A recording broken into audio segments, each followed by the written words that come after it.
and I think you just mentioned that.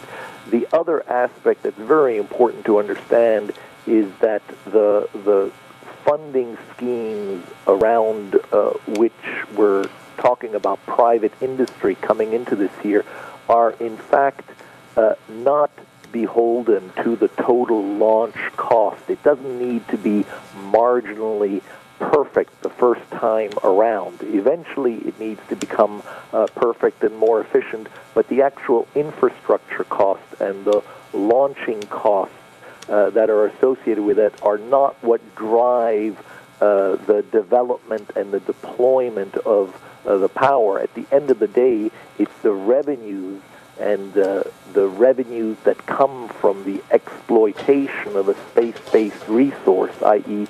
sunlight. That's what drives this here, and eventually the other factors will get funded in different ways. To further address a point that Hugh made, there's a certain amount, quite a large amount of money, which is actually comes from private resources that would fill in the gaps that are not currently being supplied by other parties, including the government, to the table.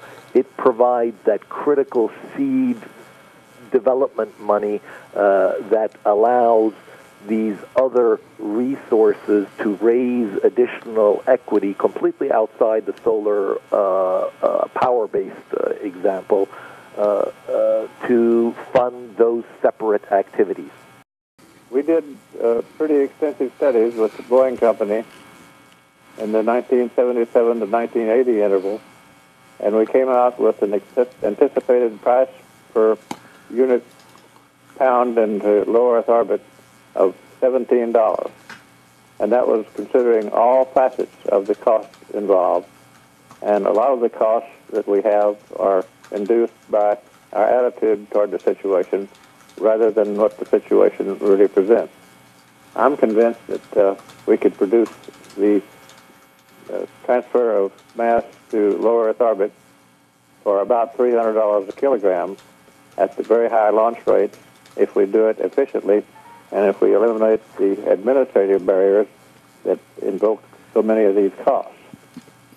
And don't forget that according to this PowerSet Corporation's website I'm looking at on the screen, at www.powersat.com/technical.html, if anybody wants to look at it, it says that we have an advantage of 43 to 1 by placing our satellites into low Earth orbit as compared to terrestrial photovoltaics with storage. They're going to be visible 24 hours a day, 7 days a week, 99% of the time. The only time that they go into the shadow of the Earth is at the two solstices, and there it's an interval not much longer than an hour maximum. I believe that it will ultimately show that space solar power is more reliable and is going to be even less expensive than fully charged costs of terrestrial power. And I believe that we were going to prove the low launch cost business is to build these things and fly them. And I'm confident that if we do that for a far smaller increment of money than is being spent on other frivolous things, that we'll find that we're pleasantly surprised with the outcome. Now, once again, we have an advantage of 43 to 1 that we're working on. And I'm convinced we can handle the space transportation part very handily within a small portion of that advantage. I think overall that the technology that is going to be used will ultimately prove to be lower tech, ultimately, than what is currently being used now. The big difference is that we're talking about something in space, whether it's beamed down or whether it is sunlight that is collected here on Earth. In space, you've got the 24/7, 365 access to sun, and it's going to be more efficient eventually than anything that can be produced on Earth. If I recall, these same arguments were made in the early 1960s and before with regard to communication satellites. And we all know what the consequence of embarking on that venture. I completely agree, and it's a great analogy.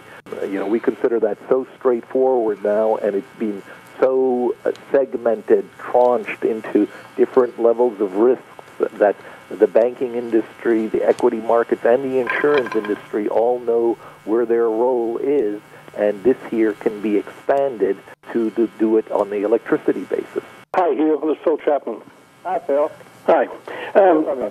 I'd like to address the question of whether we can get the cost of spaceflight down, what the importance of flight rate is to that issue.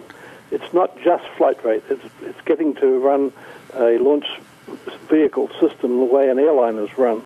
There are lots of costs involved in launching a satellite, including things like insurance against damage to people if it falls back during launch, and things like that that need to be handled the way an airline handles them. The obvious analogy, which has been used many times, is that if you took a Boeing 777 and you flew it across the Atlantic one time and threw it away after that one time, it would be rather expensive. The tickets on the airplane would be expensive, but on the other hand, even if you flew it frequently, if you were not handling the refueling and the maintenance and everything in an efficient airline-like fashion, you couldn't make a living as an airline. And we have to get to the point where we can do that with spaceflight, and it doesn't really need much in the way of new technology. It just mostly means reusable technology. And that we're getting there with that. The Merlin engine built by SpaceX for their new rockets is a reusable engine, which looks as if it may be may have at least 100 flights in it. That's very important. Getting a standard engine that you can reuse many times and people can use in different launch vehicles is a very significant advance. And all these things are headed towards much lower costs. And I agree with you that if we're going to launch space solar power at all, we're talking about launching at least 50,000 tons a year into orbit. And at those flight rates, I think it's not at all difficult to get the price down below $300 a kilo. And when we do that, then of course it opens space for all other applications. At the moment, it takes more energy to carry a kilogram of payload around the world in an airliner than it does to put it into space. And there's really no reason why we should not get the cost of spaceflight down to levels comparable to air travel. I would like to see the government funding the fundamental research on things like renewable engines and how to make cheaper and more reusable heat shields for re-entry and stuff like that. The technology development is a proper function of the government, and it's the sort of thing that NACA, the national, back before NASA, did for the airline industry. We need to have NASA doing the same sort of things for the expanding commercial space industry. But apart from that, I think the real focus needs to be on reusability and easy maintenance, and I don't think that's the focus of the current program. Another matter is the cost of the hardware is obscenely high today for space ventures. You can buy a Cadillac for about $12.50 a pound, and you have to pay 57 times that much to get the low-cost rocket engine being built by Rocketdyne today. And I don't believe there's any excuse for that, other than that we've had 10 people writing requirements over one person doing any real work. And that's a part of the problem we have with the launches that the ESA guy mentioned, is we have gross inefficiencies in the way we choose to go about doing the business. If Boeing were to build 4 airliners a year or 5 airliners a year, each one would be very expensive. It's only because they make a lot of them they can make them cheaply. I think also getting the cost down requires changes in the law as well. For one thing, under the international space treaties, if a launch vehicle owned by an American entity crashes and does some damage, if we knock over the Eiffel Tower or something, then the entity responsible in the first instance for the damage is the U.S. government, not the owner of the space vehicle. That's different to the way it is in aviation.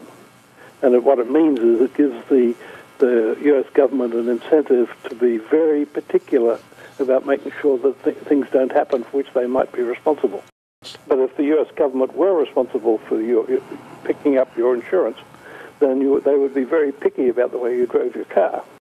But the real answer is going to come when we build these things and we start flying them with a ground crew of perhaps 10 people rather than 10,000 people.